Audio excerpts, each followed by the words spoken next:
কখনো কখনো আমরা অনেক কিছু ভাবি,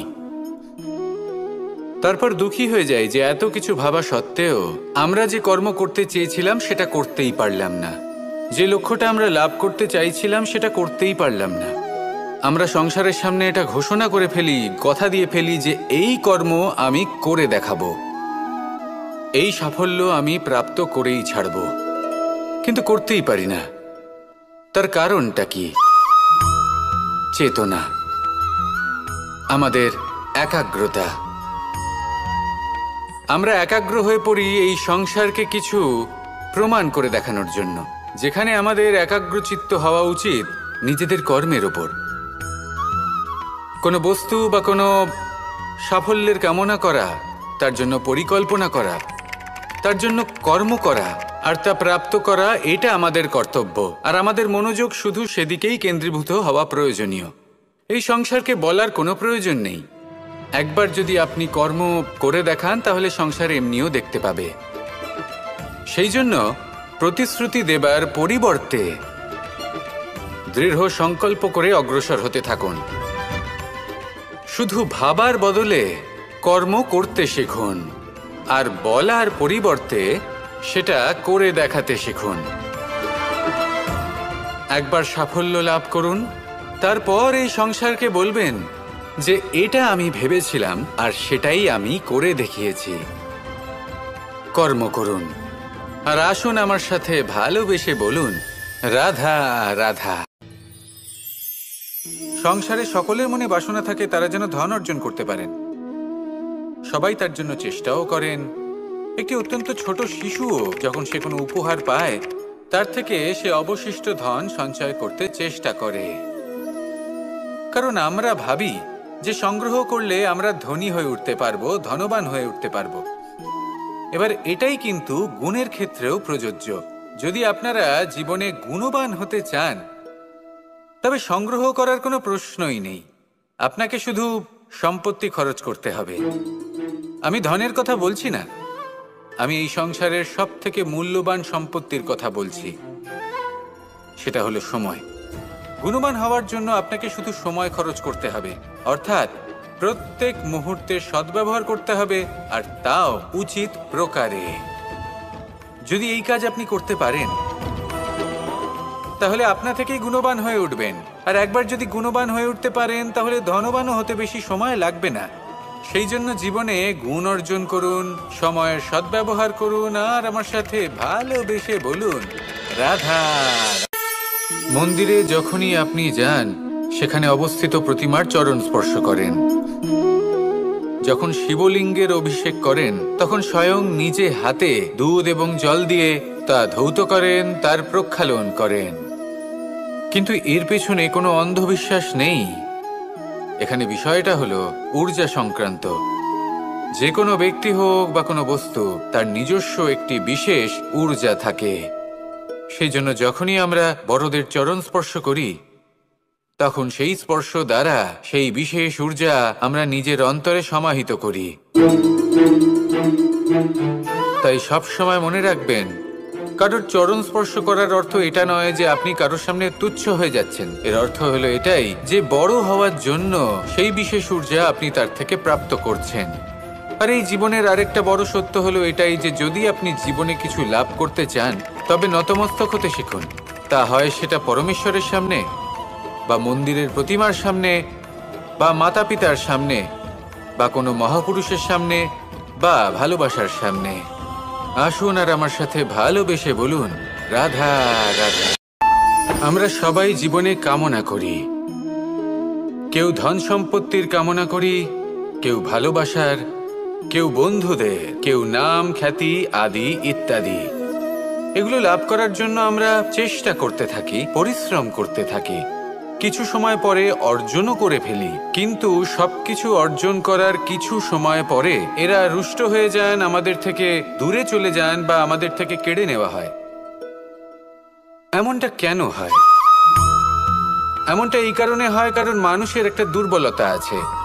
কোনো কিছুই অর্জন করার পরে আস্তে আস্তে সে তার মূল্য, তার গুরুত্ব ভুলে যায়, তার জন্য চেষ্টা করা ছেড়ে দেয়।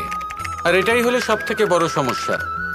ঠিক যেমন কোনো ব্যক্তি যিনি ধন অর্জন করতে চান তার জন্য কঠিন পরিশ্রম করেন, হয়তো ধন অর্জন করেও ফেলেন, তারপর আস্তে আস্তে ওই ধনের মূল্য ভুলে যান, উচিতভাবে তা প্রয়োগ করেন না, আস্তে আস্তে তার ধন তার সঙ্গ ত্যাগ করে দেয়, সমস্ত পরিশ্রম ব্যর্থ হয়ে যায়।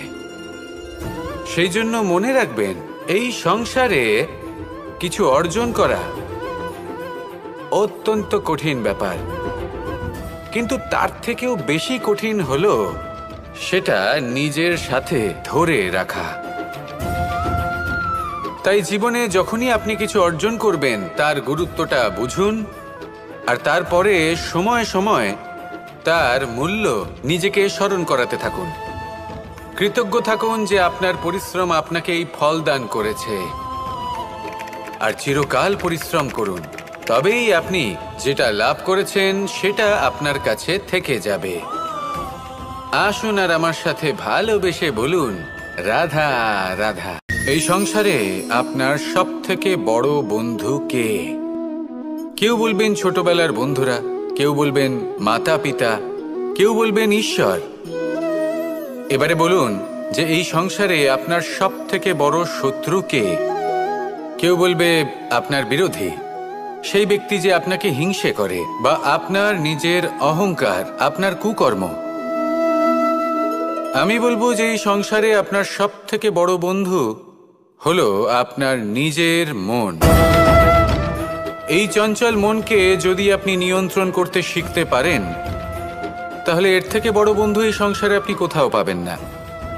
সেখানেই যদি এই মন আপনাকে বশ করে ফেলে, তাহলে সংসারে এর থেকে বড় শত্রুও আপনি কোথাও পাবেন না। সেই জন্য এই সংসারকে নিয়ন্ত্রণ করার চেষ্টা ত্যাগ করুন। প্রথমে এই মনকে নিয়ন্ত্রণ করতে শিখে যান, তাহলে এই জীবন নিজে থেকেই সাফল্যের পথে অগ্রসর হবে। আর তখন এই মন প্রসন্ন হয়ে বলবে, রাধা। আমরা সকলে সামাজিক জীব, মানুষের সাথে দেখা সাক্ষাৎ করা এটা চিরকালই চলতে থাকে। আমরা কখনো কাউকে উপহার দিই, আবার কখনো কেউ আমাদের উপহার দেয়। কখনো কি এমন হয়েছে যে আপনি কাউকে একটা উপহার দিয়েছেন, কিছু সময় পরে বা কিছু মাস পরে সেই উপহারই ঘুরে ফিরে আপনার কাছেই এসেছে, অর্থাৎ সেই বস্তুটাই আপনার কাছে আবার ফিরে এলো? এরকম হয়। ছেলেবেলায় একদিন একজনের বিবাহ ছিল, তখন মা তাকে একটা উপহার দিতে চাইছিলেন, তাই তিনি একটা পোশাক বানালেন আর সেটাকে সুসজ্জিত করছিলেন। আমি দেখলাম আর জিজ্ঞেস করলাম যে মা, এই পোশাক এত সুসজ্জিত করার কি আছে? তখন মা বললেন যে কানাই, কখনো কাউকে এমনই উপহার দেবে, এমন প্রকারে দেবে যে সেটা যদি আবার ঘুরে ফিরে তোমার কাছে ফিরে আসে, তাহলে যেন তোমার খারাপ না লাগে। এটাই কিন্তু হয় আমাদের ব্যবহারের সাথে, কর্মের সাথেও, এবং আমাদের কথার সাথেও। তেমনই আচরণ করবেন যে আচরণ আপনি সহ্য করতে পারবেন। যদি মুখ থেকে কটু কথা বেরোতে থাকে, তখন নিজেকে সংযত করে নিন। সেই শব্দই প্রয়োগ করুন যেটা আপনি তার বদলে শুনতে চাইবেন, এবং আপনার দুঃখও হবে না। কারণ আপনার কর্ম এমন একটা উপহার যেটা আবার ঘুরে ফিরে ফলস্বরূপ আপনার কাছেই আসবে। সেই জন্য নিজের আচরণ শুভ করুন, নিজের মানসিকতা শুভ করুন, নিজের মুখ থেকে মধুর বাণী নিঃসৃত করুন, আর এইভাবেই মধুরভাবে বলুন, রাধা রাধা। এমন অনেক মানুষ আছেন এই সংসারে যারা নিজের জীবন নিয়ে অপ্রসন্ন থাকেন। অপ্রসন্ন থাকেন আর বলেন যে আমি জীবনে এই কাজ করার সুযোগই পাইনি, ওইটা করার অধিকারই লাভ করিনি আমি। এবার এই শক্তি, এই অধিকারের বিষয়ে যদি কথা বলি, এটা কিভাবে লাভ করা যায়? এটা তখনই লাভ করা যায় যখন আপনি নিজেকে তার উপযুক্ত করে তোলেন, নিজের দায়িত্বগুলিকে বোঝেন, নিজের কর্তব্যগুলিকে বোঝেন। আপনাকে যদি একটা উদাহরণ দিই, আপনি নিশ্চয়ই একটা দেয়াল দেখেছেন, সেখানে সব থেকে নিচে যে ইট থাকে সেটা হলো ভিতের ইট। ভিতের সেই ইটগুলি নিজের কর্তব্য, নিজের দায়িত্বগুলি বোঝে, যে তাকে এক বিশাল দেওয়ালের ভার নিজের কাঁধে বহন করতে হবে। আর যখন সেই ইট এটা বোঝে তারপরই একটা সুন্দর দেয়াল, একটা সুন্দর ভবন নির্মাণ করা শুরু করা যেতে পারে। যদি কথা বলি এক পিতার, তাহলে একজন পিতা তার পরিবারের প্রতি যে দায়িত্ব এবং যে কর্তব্য রয়েছে, নিজের সন্তানের প্রতি যে কর্তব্য রয়েছে, সেইগুলি বুঝে উঠতে পারেন, সেই দিন থেকেই সেই সন্তানের স্বর্ণময় ভবিষ্যতের অস্তিত্ব স্থাপন হয়ে যায়। যদি আপনি সেই শক্তি চান, অধিকার চান, তাহলে নিজেকে তার যোগ্য করে তুলুন, নিজের দায়িত্বগুলিকে বুঝুন, নিজের কর্তব্যগুলি পালন করুন। এই শক্তি আর অধিকার নিজে থেকেই আপনার কাছে চলে আসবে। আসুন আর আমার সাথে ভালোবেসে বলুন, রাধা রাধা। এই সংসারে প্রত্যেক ব্যক্তি বড় কিছু করতে চায়, এমন কিছু যা এই সংসারে কেউ আগে কখনো করেনি। এমন জায়গায় পৌঁছতে চায় যেখানে এর আগে কেউ কখনো পৌঁছতে পারেনি। আর কেউ এতে সফলতা অর্জন করে, কিন্তু কিছু মানুষ অসফল হয়। কেন? এটাই আমার প্রশ্ন। না তো তাদের ইচ্ছেতে কোনো কমতি থাকে, না কমতি থাকে তাদের চেষ্টায়। তাহলে কেন এরা পিছিয়ে পড়ে? এর উত্তর বড়ই সরল। এই সংসার। আপনাদের বলি কিভাবে। আপনারা সকলে সংসারে মহান কাজ করতে চান, সেই মান, সেই সম্মান পেতে চান যা এর আগে কেউ কখনো পায়নি।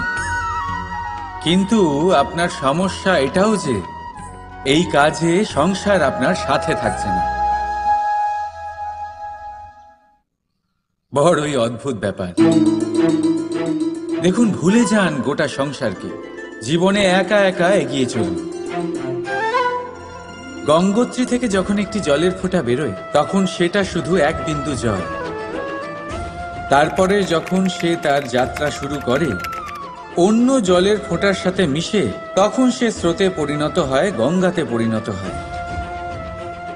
যদি আপনি জীবনে এগোতে চান, তাহলে একলা এগোতে শিখুন, নির্ভীক হয়ে, সাহসের সাথে, ধনাত্মক চিন্তা নিয়ে জীবনে এগিয়ে চলুন, একা এগিয়ে চলুন।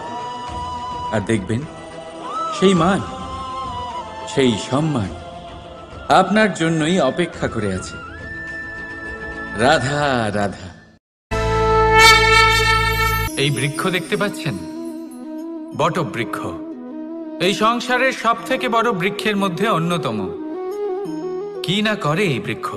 অনেক বছর ধরে বেঁচে থাকে এই বৃক্ষ। এই বৃক্ষ সর্বদাই বাড়তে থাকে। কত পশু পাখিদের এই বৃক্ষ আশ্রয় প্রদান করে। পথ চলতি পথচারীদের এই বৃক্ষ ছায়া প্রদান করে, আশ্রয় প্রদান করে, বিশ্রাম করার জায়গা দেয়, শীতল ছায়া দেয়। বটবৃক্ষ সংসারের সব থেকে বড় বৃক্ষদের মধ্যে একটা বৃক্ষ। এই বৃক্ষের বীজ সর্ষে দানার থেকেও ছোট হয়, কিন্তু তা মাটির মধ্যে সমাহিত হয়ে যায়, নিজের খোলসকে ভেঙে প্রথমবার অঙ্কুরিত হয়। আর তারপরে আস্তে আস্তে আস্তে একটা ছোট্ট বীজ একটা বিশাল বটবৃক্ষে পরিণত হয়। জীবনে যদি সাফল্য পেতে চান, তাহলে এইভাবেই এগোতে হবে। ছোট ছোট পদক্ষেপের দ্বারা এই পথ চলা শুরু করতে হবে। সেই জন্য ছোট কাজ করতে কখনো সংকোচ করবেন না, ছোট কাজ করতে কখনো লজ্জা পাবেন না। যদি এই ছোট ছোট কাজ পূর্ণ নিষ্ঠা দিয়ে, পূর্ণ মনোযোগ দিয়ে, সততার সাথে করতে পারেন, তাহলে এই ছোট কাজের আকার বাড়তে থাকবে। তাই কাজগুলিকে কাজের মতোই দেখতে শুরু করুন। ছোট কাজ বা বড় কাজ এরকম ভাববেন না। তাহলে কর্ম করতে থাকুন। জীবনে আপনার অস্তিত্ব বটবৃক্ষের থেকেও বড় করে তুলুন। তাহলে আসুন আর আমার সাথে ভালোবেসে বলুন, রাধা রাধা। এই জীবন, এই জীবন দেখতে গেলে কিন্তু খুবই কঠিন। এই জীবন কি করি হে নারায়ণ? এটাকে একটু সহজ কি করে করে তোলা যায়, এই প্রশ্নই তো আসছে মনে। এর উত্তর স্বয়ং সেই মানুষের মধ্যেই লুকিয়ে, তার সিদ্ধান্তে, তার নির্বাচনের মধ্যে লুকিয়ে। এবার জীবনের যে কঠিন সময়গুলো থাকে, সেগুলো সেই প্রসঙ্গের মতোই হয়। যেমন ধরুন, আপনি হাঁটছেন হাঁটছেন আর হঠাৎ করে পায়ে কাঁটা ফুটে গেল। এবার আপনি কি করবেন? এমনও ব্যক্তি আছেন যারা সেই কষ্টের কারণে, সেই কষ্ট পাওয়ার ভয় পিছিয়ে আসেন। এমনও কিছু ব্যক্তি থাকেন যারা সেই আঘাতে নিরাময় করার জন্য সময় নষ্ট করবেন, কতটা জানি না। এমনও কিছু ব্যক্তি থাকতে পারেন যিনি হয়তো সেই কাঁটাকে তুলে নিয়ে তার ব্যবহার গজালের মতো করবেন, তাকে দেওয়ালে পুঁতে একটা সুন্দর ছবি লাগাবেন, যাতে সেই দেওয়াল আরো সুন্দর দেখতে মনে হয়। এটাই জীবনের সাথেও হতে পারে। এবার দেখুন, জীবন হলো কঠিন নাকি অত্যন্ত কঠিন সেটা গুরুত্বপূর্ণ নয়, সেটাকে সরল করার জন্য আপনি কি করছেন সেটা গুরুত্বপূর্ণ। জেনে রাখুন, আমরা সবাই মরণশীল, আমাদের সবার মৃত্যু হবে, প্রত্যেককেই এক না একদিন অবশ্যই মরতে হবে। এবার যখন সেটা হতেই চলেছে, তাহলে ভয় কেন পাবো? চিন্তা কেন করব? দুশ্চিন্তা করলে কি এর সমাধান হয়ে যাবে? কখনোই নয়। যা প্রারব্ধ তা হবেই। তাই জীবন এই কিছুক্ষণ আপনাকে বাঁচার জন্য দিয়েছে, তা বাঁচতে শুরু করে দিন। জীবনে যা পরিস্থিতি আসুক তা ধন্যাত্মক দৃষ্টিভঙ্গি দিয়ে দেখা শুরু করুন। এটা যদি আপনি শিখে নিতে পারেন, তাহলে আপনার এই জীবন সুখ ও প্রসন্নতা দ্বারা ভরে উঠবে। আর এই প্রসন্নতাই আপনি বলবেন, রাধা রাধা। লক্ষ্য, পথ আর সাফল্য, এই তিনটেই একে অপরের সাথে জড়িত, কিন্তু অনেকবার মানুষ এদের ঠিকভাবে বুঝতে পারেন না। তারা ভাবেন যে যেরকম লক্ষ্য হবে সেরকমই পথ হবে, সেই মতোই লক্ষ্য কঠিন হলে পথ কঠিন হবে, লক্ষ্য সরল হলে পথও সরল হবে। যদি আপনাকে আসল সত্যের সাথে অবগত করাই, তাহলে দেখবেন সবকিছুই এর উল্টো। লক্ষ্য নিজের পথ বানায় না, পথ সেটাই যেটা আপনি স্বয়ং নির্বাচন করে আপনি নিজে বানান। সেই অনুসারেই আপনি আপনার লক্ষ্যে পৌঁছতে পারবেন। সেই জন্য জীবনে যখনই লক্ষ্যে পৌঁছানোর পথের বিষয়ে আপনি কোনো সিদ্ধান্ত নেবেন, তাহলে তা ভেবে চিন্তে নেবেন, কারণ এই পথ অত্যন্ত গুরুত্বপূর্ণ। পথ যদি শুভ হয়, তাহলে লক্ষ্য আপনা থেকেই শুভ হয়ে যায়। তাহলে আসুন আমার সাথে ভালোবেসে বলুন, রাধা রাধা।